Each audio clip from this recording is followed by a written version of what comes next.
ஷப்பா விஷ்ணு என்னப்பா கணக்கு போட்டவொடனே சேவல் அவன் கூவுதான், சந்தோஷமாக அவனு இருக்கான் பாரு. சேவல் கூவுதான். அப்போ இதில் பூரா அவன் பக்கத்தில் உட்காந்து அரவணைச்சி விளாண்டுக்கிட்டு இருக்கேன். விளாண்டு முடிஞ்சது அங்கே போய் அயோத்தியில் போய் உட்காந்துக்கிட்டேன். உனக்கு இதுதான் பெருசா இன்னும் பாருப்பா. என்னப்பா உன் விளையாட்டு விளையாடுதியா? சரி சரி சந்தோஷம். பறவைகளோடு உட்காந்து விளையாடுத. மானிட போய் அடித்து தின்னு நாக்கை வெளியில் விட்டு இவனுங்களுக்கு கொடுக்குற குடுப்பில் குறுக்கிழம்பு ஒடிச்சு விட்டுட்டார். ஏப்பா அரசியல்வாதி கணக்கு இதை பார்த்தோம்னா நம்ம கணக்கு விட்டு போவோம்.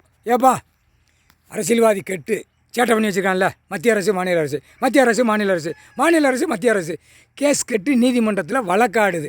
வழக்கறிஞர்கள் ஓட்டி கொண்டே இருக்கான். வழக்கறிஞர் லாயர் கிட்டு கிட்டு கிட்டு கிட்டுன்னு ஆட்டி தப்பிக்க விட்டு ஒரு பேப்பர் அடித்து ஆடிக்கொண்டே இருக்கான்.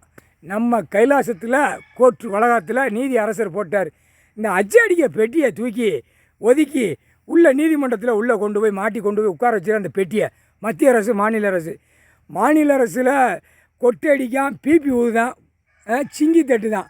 தமிழ்நாட்டில் எப்படி இத்தனை கோடின்னு வாசிக்கிட்டே இருக்கான். அவனை சீக்கிரமாக மாட்டி உள்ளே கொண்டு போயிரு. சரியா? கட்சி கொடி தூக்கி கோயிலில் பூரா நான் இத்தனை கோடி கையில் வச்சுருக்கோம். இந்த சாமி ஆடுதவன் போகிறவனுக்கு 10,000 20,000 50,000 குழல் ஊதி வாசிக்கான். அவனை நீதிமன்ற வளாகத்துக்குள்ள உள்ளே கொண்டு போயிரு. தமிழ்நாட்டுக்குள்ளே கணக்கு முடிஞ்சு வச்சு அடுத்தாப்பில் டெல்லி மகாராஷ்டிராவில் அரசியல்வாதி வழக்காடுது. பெரிய பெரிய முண்டுகளாக உள்ளே ஓடிக்கிட்டு இருக்கு. முண்டுகள் பெரிய கைகள். புரியுதா?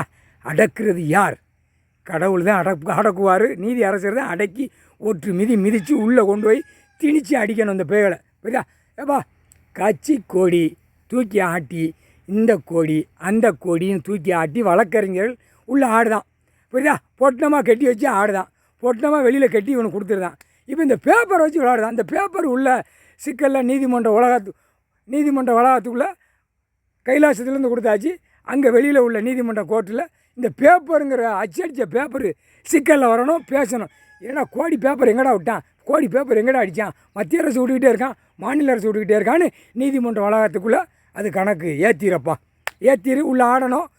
ஐயா சொல்லிட்டாரு, ஐயா விட்டுட்டாரு. அரசியல்வாதி கேஸ் கட்டு தாய் இந்தியா நாடு முழுவதும், டெல்லி டு தமிழ்நாடு, சென்னை, மெட்ராஸு, மதுரை, அடுத்தாப்பில் கேரளா, அடுத்தாப்பில் இலங்கை, எல்லா இடத்துலையும் அரசியல்வாதி கொடியை தூக்கி கேஸ் கட்டை ஒதுக்கி போட்டமாக போட்டு வைக்கியாப்பா.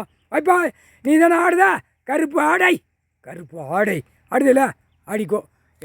ஈஸ்வரம் அவனுக்கு தொண்டை கட்டுது பாவம். அவனுக்கு 2 நாளாக இருமல் தடுமம் காய்ச்சல். சே பாவம். என்னமோ தகப்பன் நல்லா சுத்தமாக தூயமாக உலக நாடே அவர் நடத்தி வரணும். அடித்து நொறுக்கணும். சேட்டை பண்ணவன் ஆணும் பெண்ணும் உள்ள பாதாளத்தில் பூரா 6 அடி பாதாளத்தில் எரிச்சிடணும் கும்பிடுதான். அது கரெக்டாக அவர் செய்வார். ஐயா கடவுள் முக்கால் சத்தியம். புரிஞ்சுக்காப்பா? கடவுள் நீதி அரசர் போட்டார்ப்பா. ஏப்பா போட்டார். புரிஞ்சிக்கோ. கேஸ் கட்டு நீதிமன்றத்தில் கணக்கை ஒண்டிச்சு ஒதுக்கி லாயர் பேரும் அதில் வந்துடணும். 2 தரப்பு ஆடுதான்ல, 3ஆவது தரப்பும் ஆடுவான். ஒவ்வொருத்தனாக வருவான் ஒரு கேஸ் கட்டுக்கு. அதை பூரா ஒண்டிச்சு கேஸுகளை கட்டி போட்டு நம்ம போட்டு வச்சுருப்பா. நீ போய் வச்சிரு. அதை ஆட்டோமேட்டிக்காக நடக்கும். முக்கால் சதி.